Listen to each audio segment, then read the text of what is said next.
Hey guys, this is Grudowski of WeAreChange.org here in Puerto Vallarta, and in this specific video I want to talk about the destruction of our society by algorithm and how this vicious online system works and profits from keeping you at a low vibrational state, sad, lonely, and fearful, which I believe is all being done on purpose.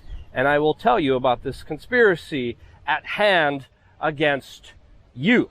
Now, before we get into that, I sincerely want to thank everyone for supporting this independent media organization. If it wasn't for your support on wearechange.org/donate, with sharing this video with small donations, or even just using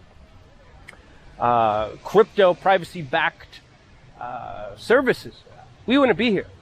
And because a few amount of people do, we're still here able to do these videos for you.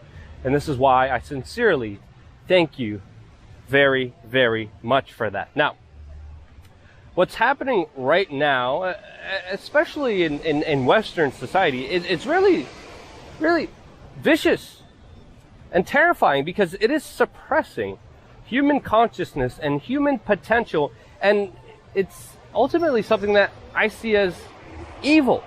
And I've been doing my best to counter it.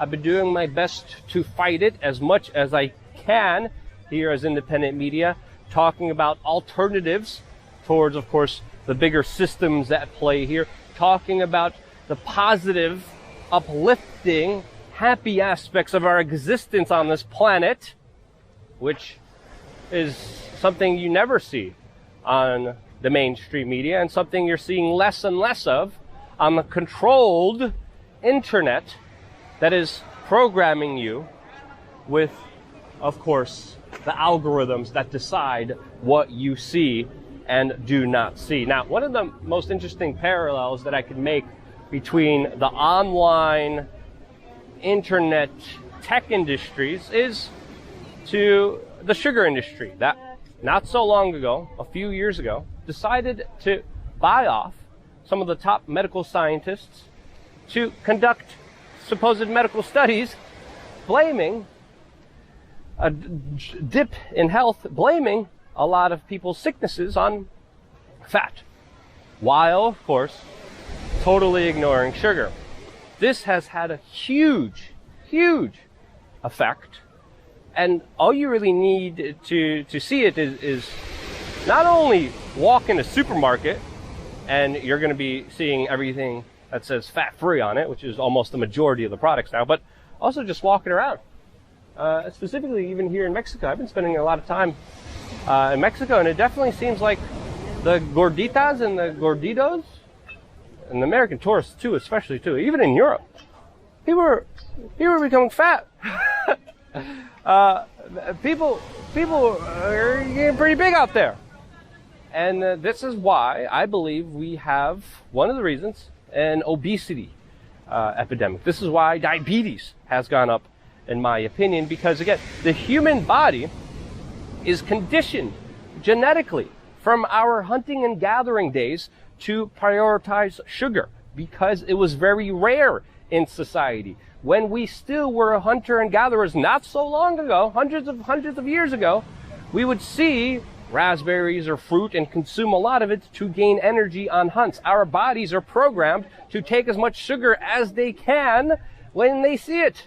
This is why a lot of people have sugar addictions. This is why a lot of people consume sugar without even consciously thinking about it, but overconsume it, which is leading to the breakdown of their health, which the institution establishment failed, the medical community failed to highlight. Going after fat, which, by the way, a lack of has very negative consequences on not only your gut, but also your brain. A very similar thing is happening with the online tech industry, but instead of selling sugar, they're selling fear. And that fear is very addicting. I see a lot of people who are addicted to the negative programming that they're subjected to, where literally they have pain body addiction to a lot of things that are not good for them. a lot of things that they just overly obsess about, overly worry about, overly are anxious about. And then because of that low vibrational state, they become individuals that are not so pleasant to walk around. And now a lot of hippies say everything is energy, but in context, when you're around a person that I either call a succubus or a negative Nancy, someone who is just consumed with the negativity, consumed with the program, consumed with fear, when you're around those individuals, you don't even have to talk to them. You feel it. You look at one of those individuals in the eyes, and it is, you see the pain being evoked through this kind of vibrational state that is shocking. Now, fear really is the big selling point here, the big aspect here that a lot of these tech companies use and abuse to become as powerful as they are. Because again, just like our bodies are wired to consume sugar when we have it, our mental state is always prioritizing threats against us. Our mental state is always looking for something that may take us out, that may end our existence. When we were hunting and gatherers, this is one of the few things we were worried about. This is the few things that we were always concentrated on, because it was a real threat where an animal or another tribe would come and take away everything you had or take away your existence. This is a big component here that a lot of people need to quantify themselves, because a lot of these big social networks hire the best scientists, psychiatrists, mental experts to conceive an algorithm that hooks you, that keeps you there, that has your awareness at its fullest extent. And what's the best way that they do that?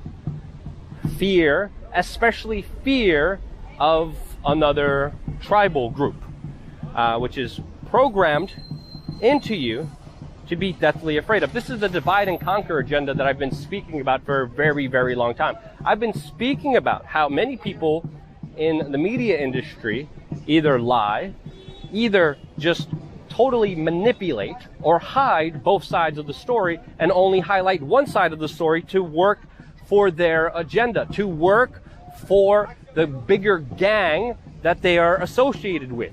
And a lot of people in the media industry do this ruthlessly. They do this in a way that is very maddening and angers me, because it manipulates the truth so it only shows one side of it, so you could feel part of a tribe that could go against another. And this has been one of the major forms of weaponizations that is very, very important to bring up, very, very important to talk about. And another aspect of thinking about this is what James Damore just tweeted. He's a Google insider who was a part of the Google machine. And he just said, quote, "You're more likely to buy things when feeling insecure, which incentivizes products paid for by ads."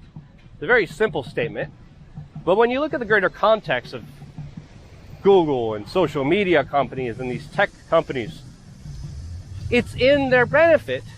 They would profit off scaring the crap out of you, because when you're fearful, when you're insecure, when you're at a low vibrational state, you don't look for things for inside of you to fulfill you. You irrationally, emotionally look for things outside of you to fulfill you. But when you do that and you become a good corporate whore consumer, the more you buy, the more empty you become. You might have had this feeling.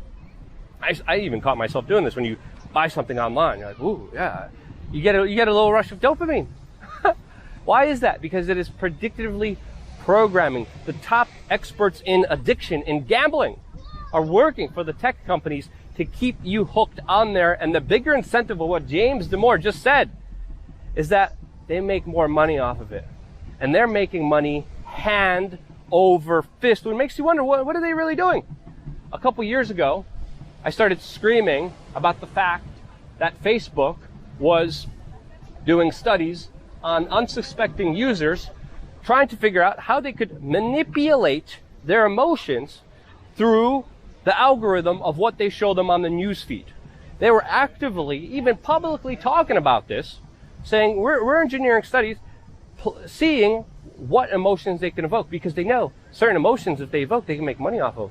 And they were trying to play this off like, no, we're just doing little studies here, nothing's evil. And I was screaming about this off the top of my lungs. You go to our old videos a couple years ago, I was screaming about this, saying, holy cow, they're weaponizing information to control us in not only a profitable way, but even in a more sinister way, which I'm going to get into in just a little bit. Because if you remember how the internet kind of tech community started out, it was a bastion of free speech. It was a place where anything and everything could be said. If you were subscribed to something, you would actually see it.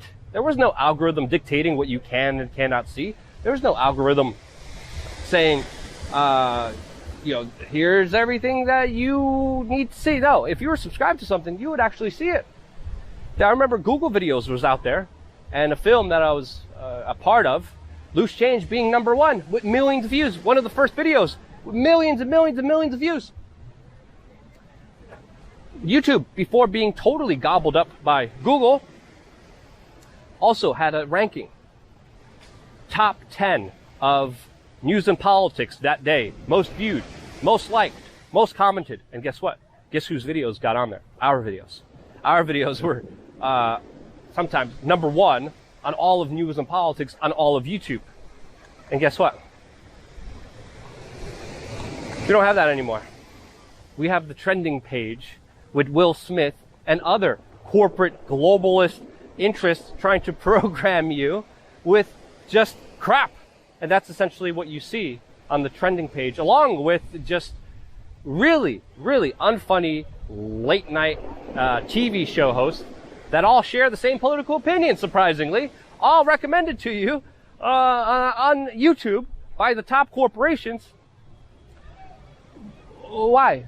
I'm not subscribed to see that. But again, what do you keep seeing on that program? You don't see us. Our recommendations, our rankings have gone down dramatically. And what's incentivized? The corporate crap that everyone tried to escape with the internet. And now it's being shoved down our throats by this algorithm that's trying to program us because of not only monetary incentives, but because of, I believe, control. If you look at a lot of these big tech executives, a lot of the companies that they created, a lot of the services that they created, they don't let their kids use. Now, if you're one of these large technocrats that created this social media company, and you're not letting your own kids use it, what does that say? And I believe that they have beat us down so much. They have tried to squeeze the lemon to such an extent that this is one of the reasons why we're facing a suicide, anxiety, and depression epidemic that is skyrocketing and looking like it will only increase from here.